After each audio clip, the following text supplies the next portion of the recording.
Numbers chapter 16. Korah, son of Izhar, the son of Kobath, the son of Levi, and certain Reubenites, Dathan and Abiram, son of Eliab, and On, son of Peleth, became isolate and rose up against Moses. With them were 250 Israelites, men, well-known community leaders who had been appointed members of the council. They came as a group to oppose Moses and Aaron and said to them, "You have gone too far. The whole community is holy, every one of them, and the Lord is with them. Why then do you set yourselves above the Lord's assembly?" When Moses heard this, he fell face down. Then he said to Korah and all his followers, "In the morning the Lord will show who belongs to him, who is holy, and he will have that person come near him. The man he chooses, he will cause to come near him. You, Korah, and all your followers are to do this. Take censers, and tomorrow put fire and incense in them before the Lord. The man the Lord chooses will be the one who is holy. You Levites have gone too far." Moses also said to Korah, "Now listen, you Levites. Isn't it enough for you that the God of Israel has separated you from the rest of the Israelite community and brought you near himself to do the work at the Lord's tabernacle and to stand before the community and minister to them? He has brought you and all your fellow Levites near himself, but now you're trying to get the priesthood too. It is against the Lord that you and your followers have banded together. Who is Aaron that you should grumble against him?" Then Moses summoned Dathan and Abiram, the sons of Eliab, but they said, "We will not come. Isn't it enough that you have brought us up out of a land of flowing with milk and honey to kill us in the desert? And now you also want to lord it over us? Moreover, you haven't brought us into a land flowing with milk and honey, or given us an inheritance of fields and vineyards. Will you gorge out the eyes of these men? Now we will not come." Then Moses became very angry and said to the Lord, "Do not accept their offering. I have not taken so much as a donkey from them, nor have I wronged any of them." Moses said to Korah, "You and your followers are to appear before the Lord tomorrow. You and they are Aaron. Each man is take his censer and put incense in it, 250 censers in all, and present it before the Lord. You and Aaron are to present your censers also."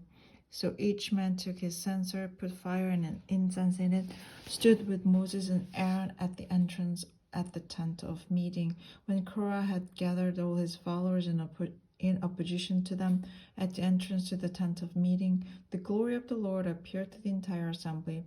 The Lord said to Moses and Aaron, "Separate yourselves from this assembly so I can put an end to them at once." But Moses and Aaron fell face down and cried out, "O God, God of the spirits of all mankind, will you be angry with the entire assembly when only one man sins?" Then the Lord said to Moses, "Say to the assembly, move away from the tents of Korah, Dathan, and Abiram." Moses got up and went to Dathan and Abiram, and the elders of Israel followed him. He warned the assembly, "Move back from the tent of these wicked men. Do not touch anything belonging to them, or you will be swept away because of all their sins." So they moved away from the tent of Korah, Dathan, and Abiram. Dathan and Abiram had come out and were standing with their wives, children, and little ones at the entrance to their tents. Then Moses said, "This is how you will know that the Lord has sent me to do all these things, and it was not my idea. If these men die a natural death and experience only what usually happens to men, then the Lord has not sent me.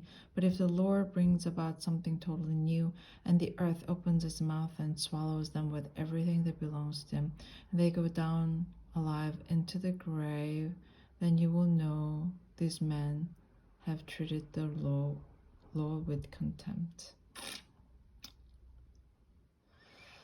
As soon as he finishes saying this, the ground under them split apart, and the earth opened its mouth and swallowed them with their households and all Korah's men and all their possessions.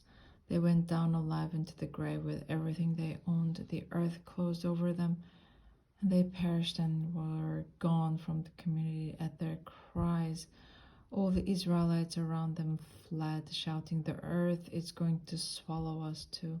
And fire came out of the Lord and consumed 250 men who were offering the incense.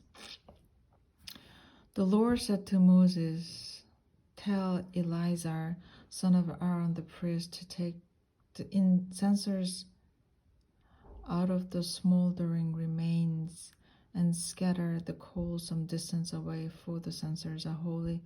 The censers of the men who sinned at the cost of their lives.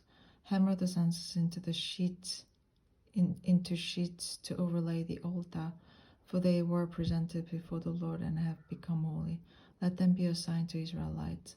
So Eleazar, the priest, collected the bronze censers brought by those who had been burned up, and he had them hammered out to overlay the altar, as the Lord directed him through Moses. This was to remind the Israelites that no one except a descendant of Aaron should come to burn incense before the Lord, or he would become like Korah and his followers.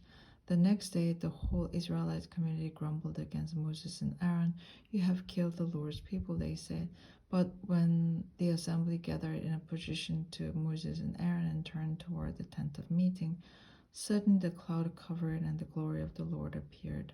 Then Moses and Aaron went to the front of the tent of meeting, and the Lord said to Moses, "Get away from this assembly, so I can put an end to them at once."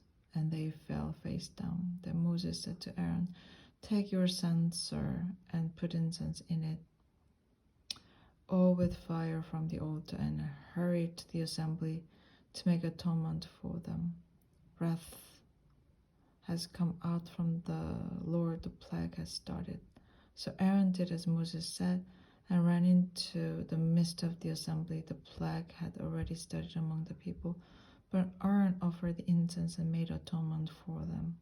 He stood between the living and the dead, and the plague stopped. But 14,700 people died from the plague, in addition to those who had died because of Korah. Then Aaron returned to Moses at the entrance to the tent of meeting, for the plague had stopped.